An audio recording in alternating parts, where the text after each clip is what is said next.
ఖమ్మం జిల్లా నేలకొండపల్లి అనగానే టక్కున గుర్తొచ్చే పేరు భక్తరామదాసు. భద్రాచలంలో శ్రీరామచంద్రుడికి గుడి కట్టించిన పరమ భక్తుడు రామదాసు.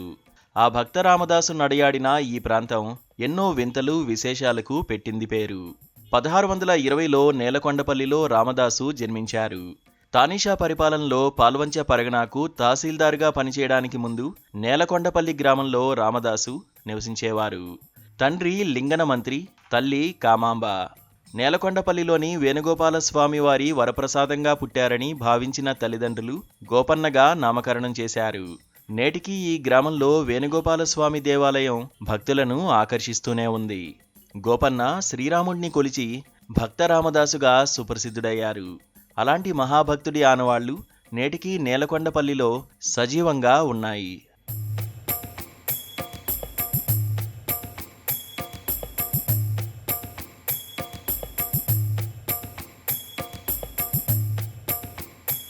నేలకొండపల్లి గ్రామంలో రామదాసు నివసించిన ఇల్లును 1955లో భక్త రామదాసు స్మారక భవనంగా మార్చారు.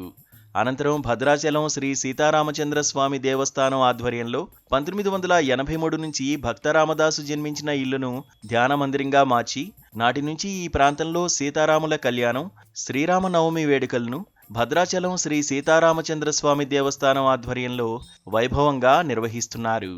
ఈ భక్త రామదాసు ధ్యాన మందిరం కేంద్రంగా ప్రతి ఏడాది మాఘశుద్ధ తది రోజున రామదాసు జయంతి వేడుకలను, ప్రతి ఏడాది వైశాఖ మాసం ఆరాధనోత్సవాలను వైభవంగా నిర్వహిస్తున్నారు. భద్రాచలం శ్రీ సీతారామచంద్రస్వామి దేవస్థానం ఆధ్వర్యంలో ఈ ధ్యాన మందిరాన్ని దత్తత తీసుకుని ఒక అర్చకుణ్ణి నియమించి నిత్య పూజలు, ధూప దీప నైవేద్యాది కైంకర్యాలు జరిగేటట్లు చూస్తున్నారు. రామానుజాయ నమః, శ్రీరామాయ నమః. ప్రస్తుతం మనం భద్రాక్షేత్రంలో రాముల వారికి ఆలయం నిర్మించిన ప్రధాత భక్త రామదాస ధ్యాన మందిరం, ఆయన గారి పుట్టి పెరిగిన ప్రాంగణంలో ఉన్నామండి. ఇక్కడ భద్రాక్షేత్రం వారు మందిరాన్ని డెవలప్ చేయడానికి దత్తత తీసుకున్నారండి. ప్రతి సంవత్సరం కూడా ఈ 1, 2, 3 మాఘశుద్ధ తదియ పూర్వభద్ర నక్షత్రానికి రామదాస జయంతి ఉత్సవాలు అంగరంగ వైభవంగా జరుగుతుంటాయి.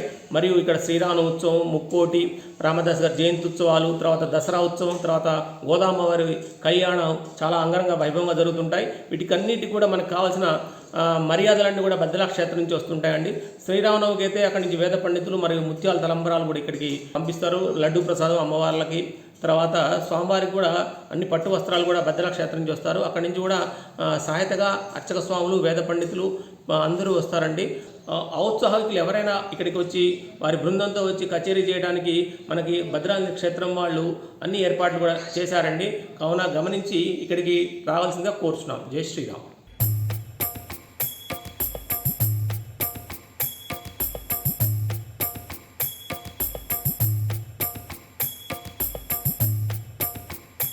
రామదాసు ధ్యాన మందిరం కేంద్రంగా ఆధ్యాత్మిక కార్యక్రమాలను కూడా నిర్వహిస్తుండడం విశేషం. భక్త రామదాసు ధ్యాన మందిరాన్ని సందర్శించేందుకు దేశ విదేశాల నుంచి సైతం సందర్శకులు వస్తుంటారు.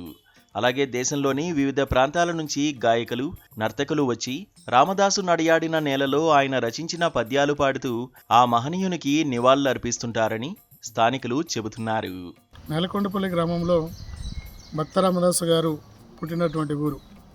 ఇక్కడ పుట్టడం వల్లనే ఈ నేలకొండ ప్రజలందరూ కూడా చాలా ప్రయోజనం సుకృతంగా భావిస్తూ ఉంటారు. ఎందుకంటే దక్షిణ అయోధ్యగా పేరుగాంచినటువంటి భద్రాచలాన్ని గుడి కట్టించినటువంటి వ్యక్తి రామదాసు గారు.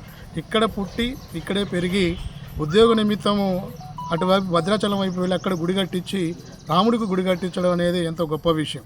ఆయన దానికోసం గుడి కట్టడం వల్ల అనేకమైన కష్టాలు, తన కుమారుని కూడా పోలు అనేకమైన నష్టం పోయినప్పటికి కూడా ఆయన చరిత్రకు ఆయనకు తగ్గినటువంటి గౌరవం ఇక్కడ తగ్గట్లేదు. ఒకటి కాకపోతే ఇక్కడ ఉన్నటువంటి అప్పుడున్నటువంటి సర్పంచ్ వారు కానివ్వండి, లేకపోతే అక్కడ ఉన్నప్పుడు గ్రామస్తులు కానివ్వండి, పెండెల సత్యనారాయణ గారి నాయకత్వంలో ఇక్కడ ఒక ధ్యాన మందిరాన్ని ఏర్పాటు చేసి ఇక్కడ ఆయనకు చరిత్ర ఆనవాళ్ళు నిలబెట్టారు. ఇలాంటి చరిత్ర ఎంతో గొప్ప ప్రాచుర్యం ఉన్నటువంటి ఈ నేలకొండపల్లిలో భక్త రామదాసు గారు పుట్టడం కానివ్వండి, భక్త రామదాసు గారు ఇక్కడికి ఆ చరిత్ర నిలబడడం అనేది ఈ ప్రజలందరూ కూడా చాలా సంతోషం వ్యక్తం చేస్తున్నారు. ఇక దీన్ని పూర్తి స్థాయిలో పర్యాటకులను ఆకర్షించాలని చెప్పేసి మేము కోరుతా ఉన్నాం.